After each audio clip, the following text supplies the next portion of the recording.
इस दुनिया में अगर कोई सबसे बड़ा सत्य है तो वह है हमारी मृत्यु, जिसे चाह कर भी इंसान टाल नहीं सकता।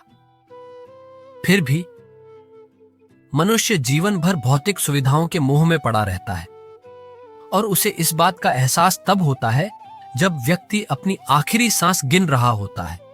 ये तो हम सभी जानते हैं कि इस पृथ्वी पर जन्म लेने वाला कोई भी व्यक्ति अमर नहीं है। उसे इस पृथ्वी को छोड़कर एक न एक दिन जाना ही होता है।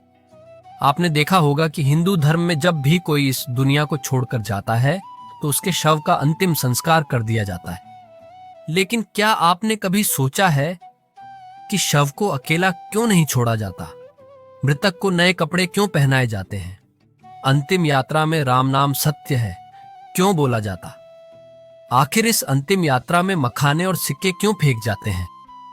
शव यात्रा के आगे मटकी लेकर क्यों चलते हैं? किसी व्यक्ति का दहन संस्कार करने के बाद उसके परिजनों को शमशान घाट की ओर पीछे मुड़कर क्यों नहीं देखना चाहिए? आखिर परिजनों के अंतिम संस्कार करने के 3 दिन बाद ही अस्थियां क्यों चुनी जाती हैं? आखिर महिलाओं का शमशान घाट जाना वर्जित क्यों है? शिशु के मरने के बाद शिशुओं को दफनाया क्यों जाता है? क्यों मृत्यु होने के बाद घर में पूजा पाठ करना वर्जित हो जाता है? आखिर क्या है इन प्रश्नों का रहस्य? तो चलिए जानते हैं। दोस्तों, आज की इस वीडियो में हम इसी विषय पर चर्चा करेंगे। साथियों, अगर आप भी इन सभी सवालों के जवाब स्पष्ट रूप से जानना चाहते हैं तो आप इस वीडियो को अंत तक जरूर देखिए। आज हम आपको विस्तार पूर्वक इन सभी सवालों के उत्तर देंगे। आज हम हमारे वजूद से जुड़ा एक बहुत बड़ा रहस्य जानेंगे। ये एक ऐसी गुत्थी है जिसे सुलझाने में साइंस आज तक नाकामयाब रही है।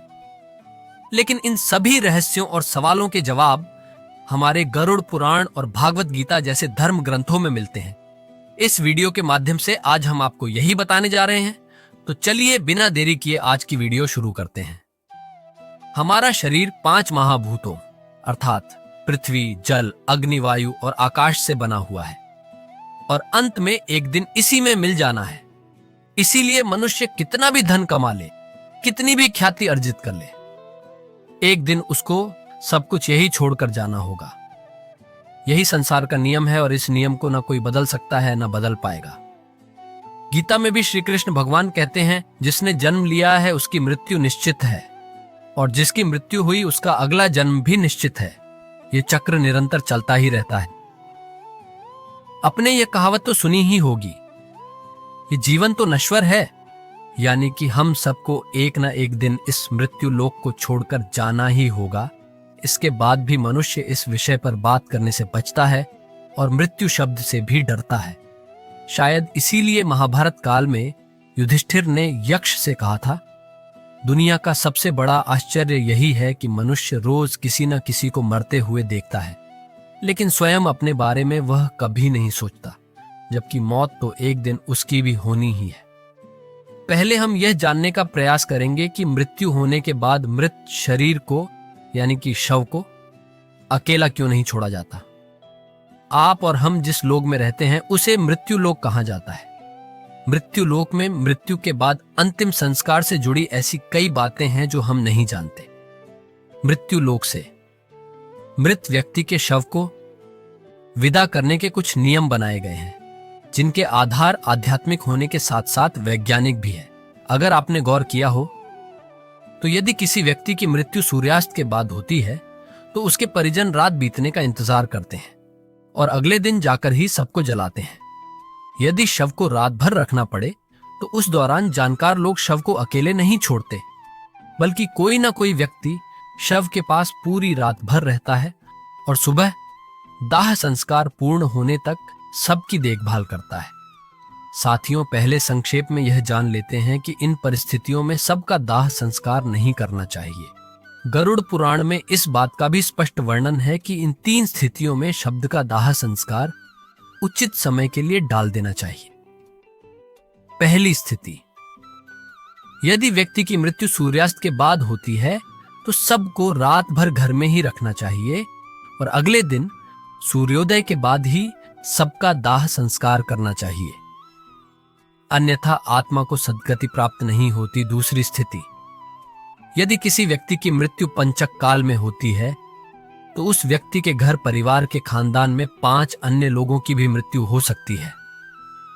इसलिए धर्मशास्त्र के ज्ञानी इस समस्या के समाधान के रूप में अटे हैं या पवित्र सूखी घास से 5 पुतले बनाते हैं और उन्हें सबके साथ ही अर्थी पर रखकर पूरे विधि विधान से पंचक दोष समाप्त करते हैं।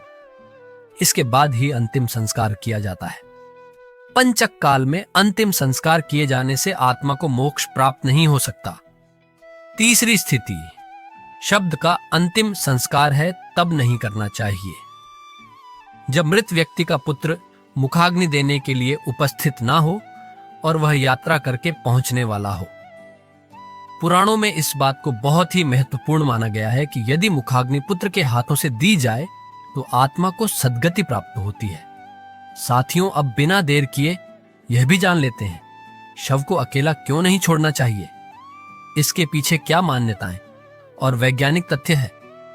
मृत्यु के बाद आत्मा 13 दिनों तक घर में निवास करती है।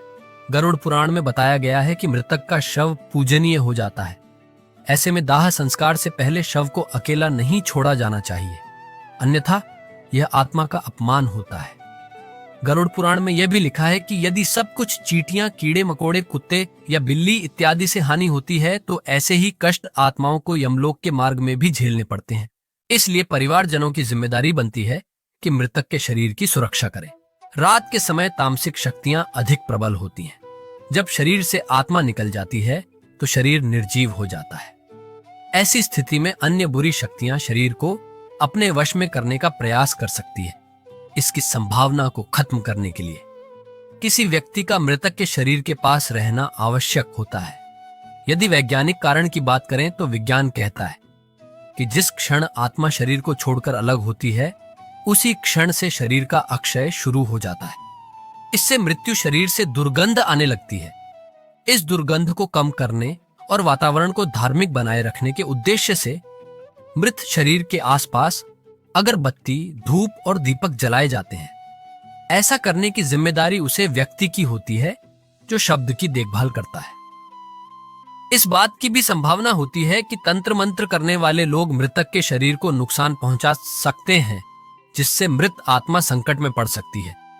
इसीलिए किसी भी तांत्रिक को मृत शरीर के पास नहीं आने देना चाहिए। साथियों, गरुड़ पुराण में भगवान विष्णु और पक्षीराज गरुड़ के बीच की बातचीत का वर्णन है। भगवान विष्णु बताते हैं कि यदि इन बातों का ध्यान नहीं रखा गया और सबका अंतिम संस्कार सूर्यास्त के बाद या रात में कर दिया गया तो उसे व्यक्ति की आत्मा को असुर यानी या पिशाच योनि में जन्म मिलता है और उसे अनेकों कष्ट भोगने पड़ते हैं। व्यक्ति की मृत्यु और दाग संस्कार का समय कितना महत्वपूर्ण होता है ये आप महाभारत काल की घटना से समझ सकते हैं। भीष्म पितामह वाणों के सैया पर लेटे हुए सूर्य के दक्षिणायन से उत्तरायण में आने का इंतजार कर रहे थे। इसके बाद ही उन्होंने अपना शरीर त्यागा, क्योंकि उत्तरायण काल में मृत्यु से आत्मा को सद्गति प्राप्त होती है। इसी कारण यदि कोई व्यक्ति रात में मर जाए तो ऐसी स्थिति में सबको रात भर घर पर ही रखा जाता है। सुबह का इंतजार किया जाता है और मृत शरीर को एक भी पल के लिए अकेला नहीं छोड़ा जाता। कोई ना कोई व्यक्ति हमेशा शव की रखवाली के लिए मौजूद रहता है। साथियों, यही कारण है कि शव को अकेला नहीं छोड़ा जाता। साथियों, अब हम जानेंगे कि मृतक को नए कपड़े क्यों पहनाए जाते हैं। दोस्तों, जैसे कि हम आपके ऊपर बता चुके हैं कि सनातन हिंदू धर्म में दाह संस्कार से जुड़े ऐसे कई नियम हैं जिन पर विज्ञान ने भी अपनी राय दी है। इन्हीं नियमों में से एक नियम यह भी है, मृतक को नए कपड़े पहनना। हम में से बहुत से लोगों के मन में यह सवाल आता होगा कि मृत व्यक्ति की चिता में आग लगने से पहले नए कपड़े क्यों पहनाए जाते हैं। यदि नए कपड़े न पहने जाएं तो आत्मा का क्या होगा, आत्मा का कपड़े से क्या संबंध होता है। इसके साथ ही साथ हम यह भी जानेंगे कि मृत व्यक्ति के जो कपड़े परिवार के सदस्य निशानी के रूप में रख लेते हैं या उनकी याद में पहनते हैं, ऐसा करने से मृत आत्मा को क्या होता है और गरुड़ पुराण में इस विषय पर क्या कहा गया है। दोस्तों, हिंदू धर्म के अनुसार मृतक के शव को गंगा जल से नहलाकर नए वस्त्र पहनकर उसे विदा किया जाता है। पहले यह जान लेते हैं कि मृत व्यक्ति को दाह संस्कार से पहले स्नान क्यों करवाया जाता है। हिंदू धर्म के 18 पुराणों में से एक गरुड़ पुराण में इस बारे में विस्तार से बताया गया है। गरुड़ पुराण के अनुसार भागवत नाम एवं गोत्र का उच्चारण करते हुए मृत व्यक्ति को नहलाने की बात की गई है, और यदि किसी कारण वश तीर्थ स्थल में अंतिम संस्कार नहीं हो रहा हो तो ऐसी स्थिति में मृत्यु को स्नान करने के लिए पानी में गंगा जल मिलाकर स्नान करवाना चाहिए। इस दौरान यह ध्यान में रखें कि भगवत नाम जप का उच्चारण नहीं रुकना चाहिए, क्योंकि मंत्र उच्चारण करते हुए नहलाने वाले इंसान के हाथों से स्पर्श किया हुआ जल भी अभिमंत्रित हो जाता है, अपने आसपास का वातावरण शुद्ध कर देता है। जब यही पवित्र जल मृत्यु के देह पर पड़ता है तो उस शरीर का रज तत्व और तमगणों का आवरण नष्ट हो जाता है और आत्मा का शरीर से मोह कम होता है। दोस्तों, जिस राज्य और तमगणों की बात हम यहां पर कर रहे हैं वह प्रकृति से ही उत्पन्न हुए 3 गुण हैं। पहला सतोगुण, दूसरा रजोगुण और तीसरा तमोगुण, जो अविनाशी जीवात्मा को शरीर में बांधते। साथियों, इस बात को आसान शब्दों में समझे तो मृत्यु का अंतिम संस्कार से पहले इस प्रकार स्नान करने से उसकी आंतरिक शक्ति होती है। इसके बाद शरीर पर चंदन, तिल के तेल और घी का लेप लगाना चाहिए। फिर उसे शव को नए वस्त्र पहना देना चाहिए। गरुड़ पुराण के अनुसार किसी भी शब्द को बिना वस्त्र के नहीं जलाना चाहिए। मृतक के शरीर को वस्त्र से पूरी तरह ढक देना चाहिए, और इस बात का विशेष रूप से ध्यान रखना चाहिए कि मृतक के वस्त्र नए हों, शुद्ध हों और सफेद रंग के हों। हिंदू धर्म शास्त्रों में सफेद रंग को शांति और पवित्रता का रंग माना जाता है, इसीलिए मृतदेह के शरीर को सफेद कपड़ों से ढका जाता है। सनातन धर्म में सफेद रंग को शुद्धता और मोक्ष का प्रतीक भी माना जाता है। गरुड़ पुराण में यह भी बताया गया है कि मृत्यु व्यक्ति को पहनने वाले वस्त्र को पहले थोड़ी देर धूप में रखना चाहिए, और हो सके तो गोमूत्र गंगा जल का छिड़काव करके उन्हें शुद्ध कर लेना चाहिए। ऐसा करने से कपड़ों के माध्यम से मृत व्यक्ति के शरीर के चारों ओर एक पवित्र कवच बन जाता है, जो शव को बुरी शक्तियों के संपर्क में आने से बचाता है। साथ ही साथ ऐसा माना जाता है कि मृतक यमलोक की नई यात्रा पर जा रहा है। ऐसे में नए वस्त्र पहनकर ही उसे विदा किया जाना चाहिए। इसके बाद अंतिम संस्कार की विधि को आगे बढ़ते हुए मृतदेह को चिता पर रख दिया जाता है और उसके ऊपर पुष्प, चंदन और 5 प्रकार की पवित्र लड़कियों को रखकर मुखाग्नि दे दी जाती है। दोस्तों, संस्कार के बाद अस्थियों की राख एवं अस्थियों को गंगा आदि पवित्र नदियों में प्रवाहित कर देना चाहिए। ऐसा करने से उसे मनुष्य के सारे पाप धुल जाते हैं और उसकी आत्मा पाप मुक्त हो जाती है। आत्मा की शुद्ध और पाप मुक्ति के लिए ही मृतक के परिवार द्वारा नए कपड़े पहनाते हुए उसे आदर पूर्वक विदा किया जाता है और आत्मा की शांति के लिए प्रार्थना की जाती है। अब हम आपको बताते हैं कि मृत्यु के कपड़े निशानी के तौर पर रखने से आखिर होता क्या है। दोस्तों, जब हमारा कोई अपना इस दुनिया से चला जाता है तो अक्सर हम उनकी वस्तुओं को उसे व्यक्ति की याद के रूप में संभाल कर रख लेते हैं। इन वस्तु, कपड़े और उस व्यक्ति की पसंदीदा चीज भी होती है। कई बार ऐसा भी होता है कि मृतक के कपड़े उनके घर वाले पहन लेते हैं, लेकिन ऐसा कभी नहीं करना चाहिए। सनातन धर्म के अनुसार मृत व्यक्ति के कपड़े पहनने की सख्त पाबंदी है। माना जाता है कि मृतक की आत्मा का अपनी चीजों से जुड़ाव बना रहता है और मृतक के कपड़ों को पहनने से आत्मा का हमारी तरफ आकर्षण बढ़ता है, जिससे मोक्ष प्राप्ति में हानि होती है। ऐसा भी माना जाता है कि अगर कोई उसे मृत व्यक्ति के कपड़े पहनता है तो वह उसे व्यक्ति से जुड़ी यादों से बाहर नहीं आ पाता है। इसीलिए अगर हम किसी मृत व्यक्ति का सामान अपने इस्तेमाल में लाते हैं तो यह हमें मानसिक रूप से कमजोर बनाता है, क्योंकि हम उसे व्यक्ति के न होने के दुखद क्षण को भूल नहीं पाते और वह व्यक्ति हमें बार बार याद आता रहता है। इसीलिए कहा जाता है कि आपको मृतक की कोई भी वस्तु या कपड़े आदि उपयोग की हुई चीज इस्तेमाल में नहीं लानी चाहिए, इन्हें हमेशा दान कर देना चाहिए।